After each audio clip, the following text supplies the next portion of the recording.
Ukraine में पल पल हर हमले के साथ मोर्चे तबाह हो रहे हैं, नए फ्रंट तैयार हो रहे हैं।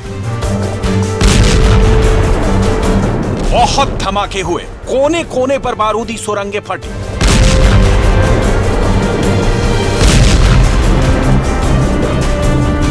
टैंक जलने लगे, बहुत हमले हुए, ऐसे अटैक कि सिर छुपाने की जगह नहीं बची। रूस की बहुत सी फौज अपना बंकर छोड़कर भागी है ताकि किसी तरह ज़ेलेंस्की के गुस्से से बच सके।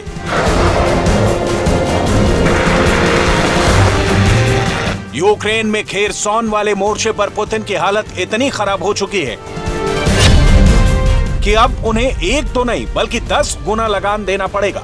सवाल है कि क्या यह लगान देना पुतिन को मंजूर होगा?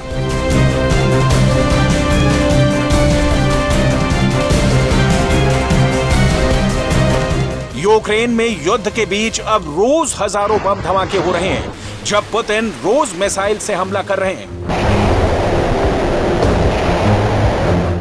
जब रूस की फौज अपनी पोजीशन संभाले हुए है,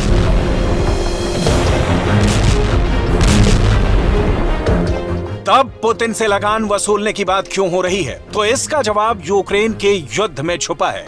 ज़ेलेंस्की की शर्त जानने से पहले देखिए कि G20 को संबोधित करते हुए ज़ेलेंस्की ने कैसे पुतिन और रूस को बेइज्जत किया।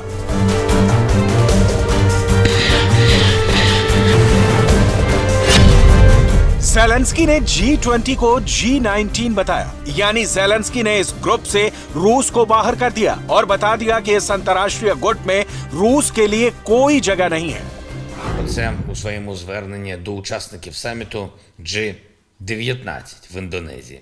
Це об'єднання дуже вагомих держав, і сьогодні ще напередодні саміту вже прозвучали вагомі заяви. Зокрема, важливо, що Сполучені Штати і Китай разом відзначили неприпустимість будь-яких погроз застосування ядерної зброї. 9 महीनों से जारी युद्ध के लिए पुतिन से लगान वसूला जाए, यह ज़ेलेंस्की की सबसे बड़ी डिमांड है। ज़ेलेंस्की अब खेरसॉन जीतने के बाद पुतिन को कोई डिस्काउंट भी नहीं देना चाहते और उनसे 10 गुना लगान वसूलना चाहते हैं।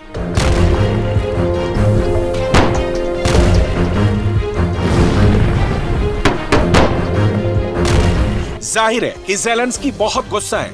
खेरसॉन पहुंचकर ज़ेलेंस्की ने बता दिया है कि वो बैकफुट पर नहीं है और उनकी लगान वाली डिमांड युद्ध से हुए नुकसान पर जुर्माना वसूलने जैसा है।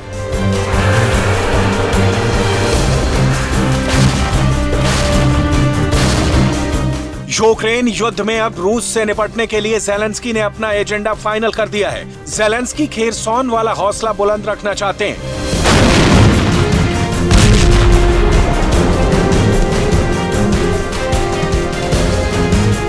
और ये बात उन्होंने उस जगह पहुंचकर बता दी है जहां से रूस की फौज ज्यादा दूर नहीं है। Всіх, що таке Україна, що таке присутність нашого прапору. Коли є український прапор, є цивілізованість, є свобода, є соціальне забезпечення, є інфраструктура, є безпека, є кому дбати про людей, є все те, що зникає, що руйнують, коли приходять окупанти. Ось що значить російський прапор. Повне спустошення. Немає ні електрики, ні зв'язку, ні інтернету, ні телебачення. Окупанти все знищили самі. ज़ेलेंस्की ने पुतिन के सामने बहुत सख्त शर्तें रख दी हैं। ज़ेलेंस्की अपनी हर वो जमीन वापस चाहते हैं जिस पर पुतिन का कब्जा है।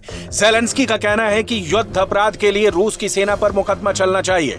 ज़ेलेंस्की चाहते हैं कि यूक्रेन को युद्ध में जितना नुकसान हुआ है, पुतिन उसका मुआवजा चुकाए।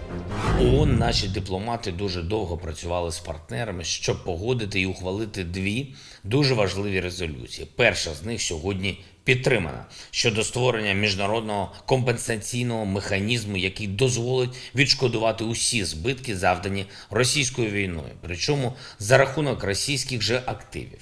Репарації, які Росії доведеться заплатити за скоєне, це тепер частина міжнародно-правової.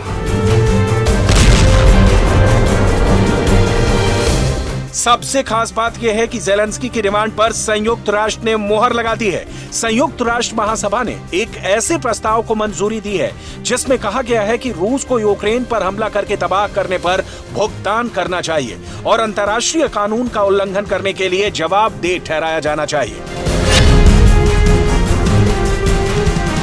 इस प्रस्ताव के लिए 193 सदस्यों में से 94 वोट पुतिन से लगान वसूलने के पक्ष में है, जबकि 14 वोट इसके खिलाफ पड़े और 73 सदस्य वोटिंग के दौरान मौजूद नहीं रहे। Все проблемы находятся на украинской стороне, которая категорически отказывается от каких-либо переговоров и выдвигает условия, которые заведомо нереалистичны и неадекватны этой ситуации.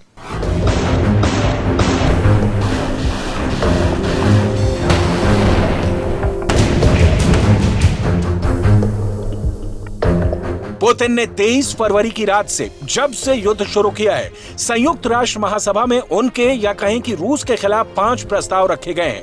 अब देखिए पुतिन के सामने ऐसी डिमांड रखने वाले ज़ेलेंस्की की हिम्मत कैसे बढ़ी है। ये यूक्रेन का Mi-35 अटैक हेलीकॉप्टर है जो रूस की पोजीशन पर हमला कर रहा है। इस हेलीकॉप्टर को दुनिया फ्लाइंग टैंक के नाम से जानती है। ये बहुत नीचे उड़ते हुए हमला करता है। दुश्मन की एंटी एयरक्राफ्ट गन की परवाह किए बगैर ये उसकी मांद में घुसकर रॉकेट दागता है। यह हेलीकॉप्टर 2400 किलोमीटर के बम और मिसाइल या रॉकेट लेकर उड़ सकता है।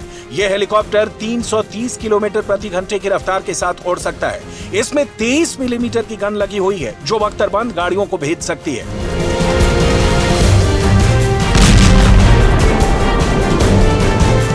ये सोवियत संघ के दौरान का बना हुआ हेलीकॉप्टर है और रूस के पास भी ऐसी कई मशीन हैं जो यूक्रेन को कई मोर्चे पर परेशान कर रही हैं।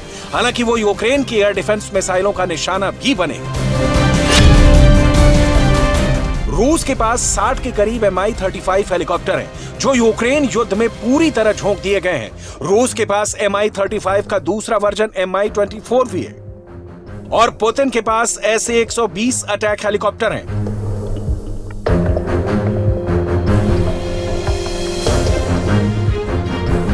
अमेरिका से नए एयर डिफेंस सिस्टम मिलने के बाद यूक्रेन के हेलीकॉप्टर इस वक्त बहुत से नए ऑपरेशन लगातार अंजाम दे रहे हैं। एक हाईवे के ऊपर फिल्माया गया ये वीडियो देखिए।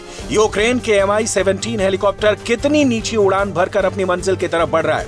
इस ऊंचाई पर हेलीकॉप्टर को एयर डिफेंस गन से और मिसाइल से भी मार गिराना आसान नहीं होता। कम ऊंचाई होने की वजह से ये रेडार पर भी नजर नहीं आते, लेकिन ऐसी उड़ान बहुत खतरनाक मानी जाती है क्योंकि एक चूक हुई तो बचने का मौका नहीं मिलता।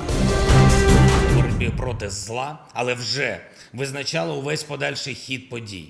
Саме це ми відчуваємо зараз. Зараз, коли Херсон вільний.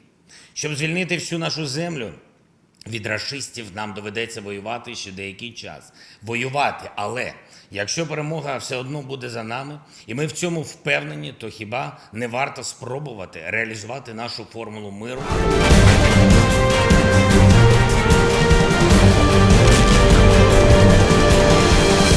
देखा जाए तो ज़ेलेंस्की ने पुतिन की राह में बड़े कांटे बिछाने शुरू कर दिए हैं। ज़ेलेंस्की की कोशिश है कि पुतिन को हर मोर्चे पर अपमानित किया जाए। उनके नुकीले कांटे पुतिन का हर मिशन जरूर मुश्किल कर दें।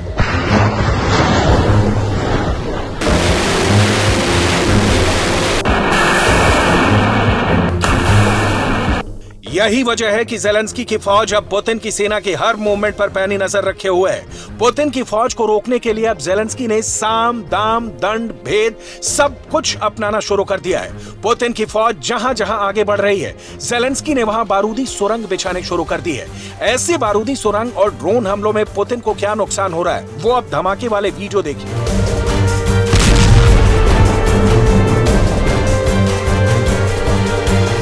पहला धमाका, दूसरा धमाका, तीसरा धमाका,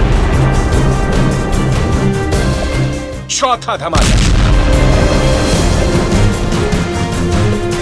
पांचवा धमाका,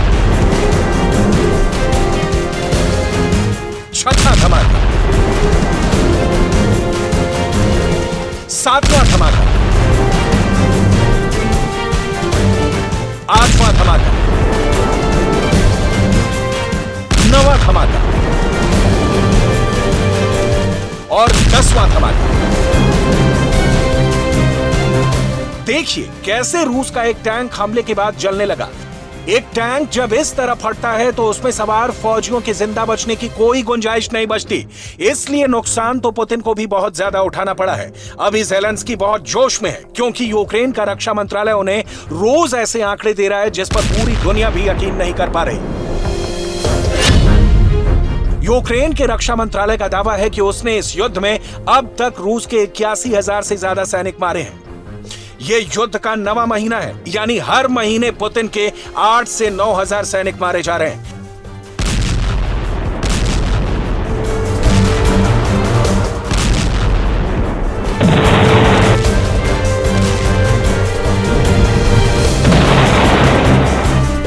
इस वक्त यूक्रेन के जिन फ्रंट पर लड़ाई चल रही है वहां मुकाबला बिल्कुल आमने सामने का है।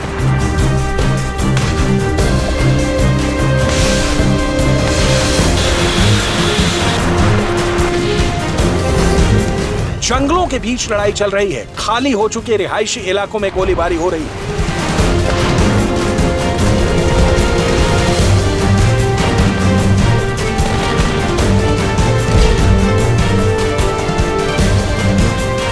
दोनों तरफ के सैनिक एक दूसरे के खून के दुश्मन बन चुके हैं और मौत से कम कुछ नहीं चाहिए। इसी एजेंडे पर ज़ेलेंस्की और पुतिन दोनों की फौज काम कर रही है। इस जंग में पुतिन हर हाल में जीत पक्की रखना चाहते हैं और किसी भी सूरत में हार का मुंह नहीं देखना पड़े, इसलिए रूस के सैनिकों को लगातार ट्रेनिंग दी जा रही है। लेकिन रूस पर प्रेशर है, रोज बड़े पैमाने पर मिसाइल और बाकी हथियार खत्म हो रहे हैं। इसमें कोई शक नहीं कि पुतिन इस वक्त हथियारों की सप्लाई को लेकर बहुत ज्यादा प्रेशर में है।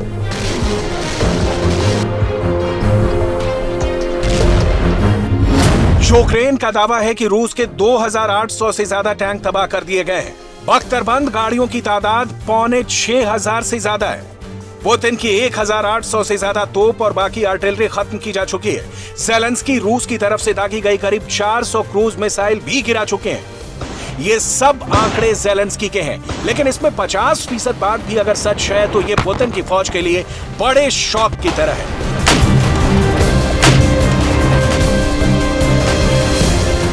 ये खेरसॉन की जमीन है और यहाँ पिछले 1 महीने में इतने गोले बरसाए गए हैं कि हर तरफ मिट्टी में बारूद की महक है।